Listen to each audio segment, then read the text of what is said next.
没有闹鬼，是我设置的到点自动播放。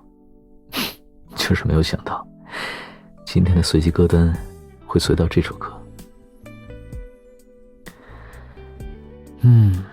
是首很老的歌了，发行的时候我还没有出生呢。以前有段时间我天天听，歌词都能倒背如流了。我听歌的喜好没有变过，那时候也是爱听摇滚的。听这首歌是因为别的原因。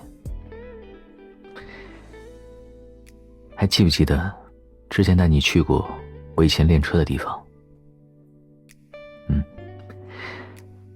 那里有一个旧车库，里边还停着我的第一辆车。来，坐着说。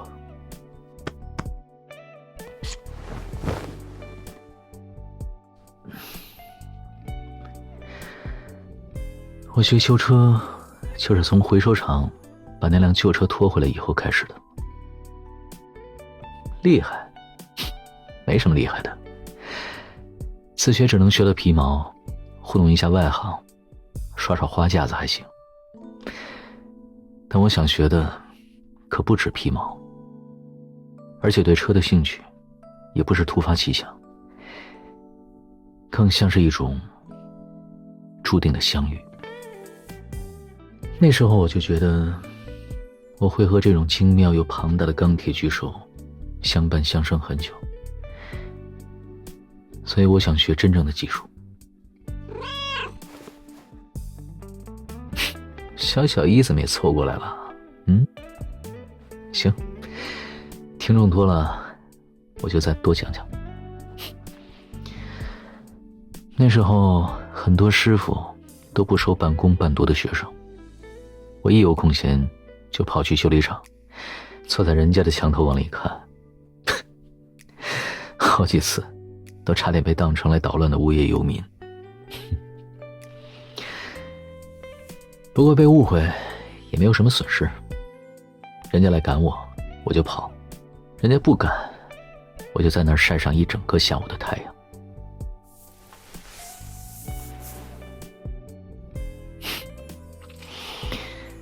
怎么撇嘴了？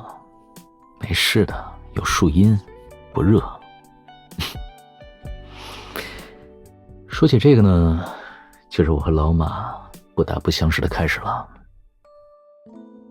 对，他就是那个带我入门的师傅。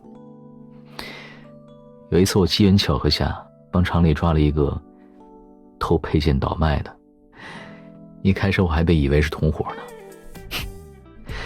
直到我把人反剪着手压过去，才知道是一场乌龙。老马问我要什么谢礼，我想也没想就说教我修车吧。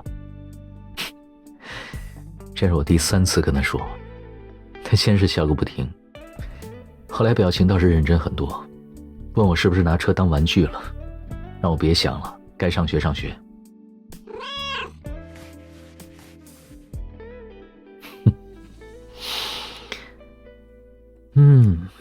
这是替我不服气呢，还是说他摆弄零件和工具是被我的故事激起了斗志，也想学修车了？行，师娘都这么说了，那以后我修车的时候就特许肖小姨在旁边观摩了。好，不开玩笑了，我继续说。当时怎么说的我也记不太清楚了，大概就是玩具怎么玩人说了算，车能不能动也是人说了算，怎么车就不能算玩具了？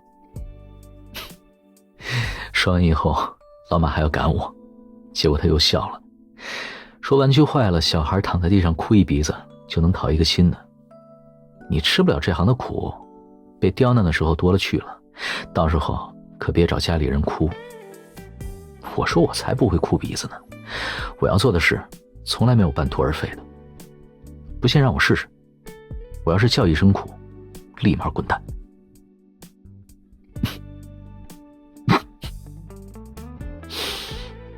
很犟吧？老马也这么说。然后就收下我了，说跑了好几个吃不了苦的徒弟，倒要看看我能坚持多久。我的确在他那里待了很久，半工半读，也没觉得有多辛苦。老马还说什么年轻的脑子就是好，学得快记得牢，我就开玩笑说，厂里以后的招牌都换成我。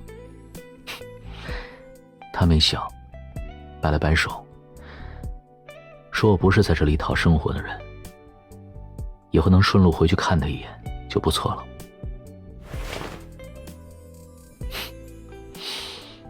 师傅看人准，准也不准，有句话他还是说错了。我后来可没有只是在顺路的时候才会去看他。就是老马这人也很倔，不让我用自己的名字给他做宣传。于是呢，我就介绍了车队和工会的人，自用的车有什么问题都会去找他。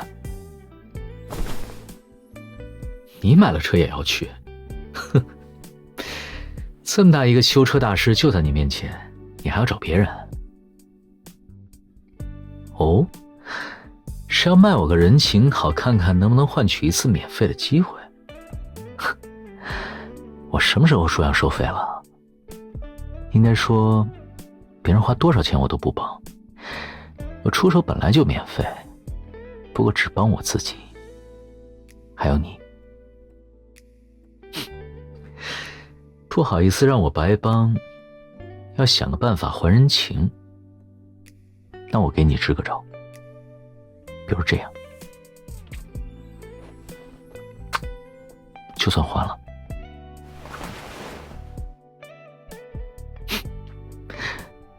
你还有更好的办法？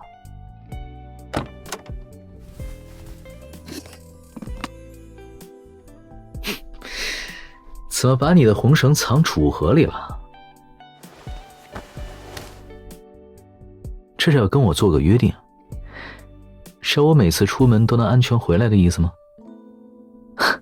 放心，我对车的检修从来没有马虎过，每一次都会当成第一次去做的。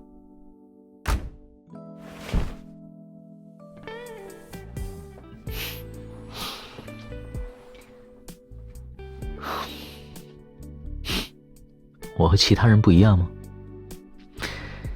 的确，重复的事情做多了，就容易开始懈怠。但我喜欢车，从开始学的时候起，我就从来没有把修理当成功利的目标去实现。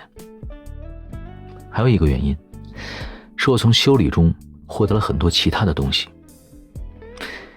一开始觉得新鲜，机械沉默、稳定、听从规律，和他们打交道不用耗费心力，没有那么多计较和谋算，很简单，很放松。后来摸到点门道后，我开始感到了乐趣。每当修好一台坏掉的车，都会有一种成就感，仿佛做出了多少努力，付出多少精力，就能得到多少反馈。等到技术更精进的时候，我也越来越乐在其中。我想自己终于驾驭和驯服了这些服务于自己的机器，让它听命于我。只是到了快要出师的时候，我就不如之前那么笃定了。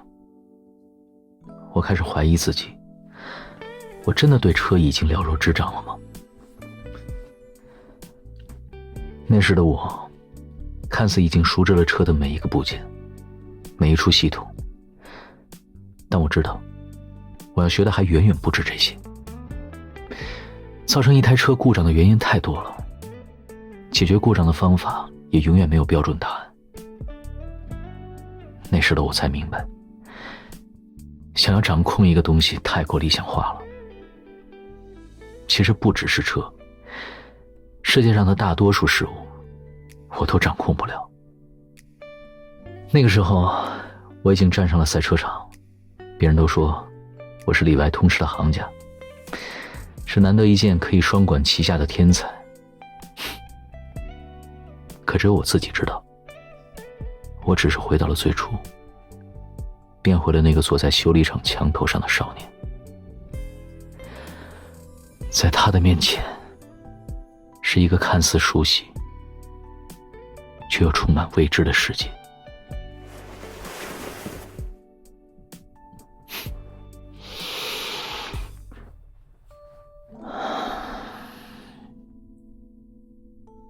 但和那个少年相比，我不再急于找到答案。现在的我很享受修理带给我的平静，就像一种静止中的疾驰。终点在哪儿不重要，朝着山顶前进的时候，一抬头就能看到蓝天。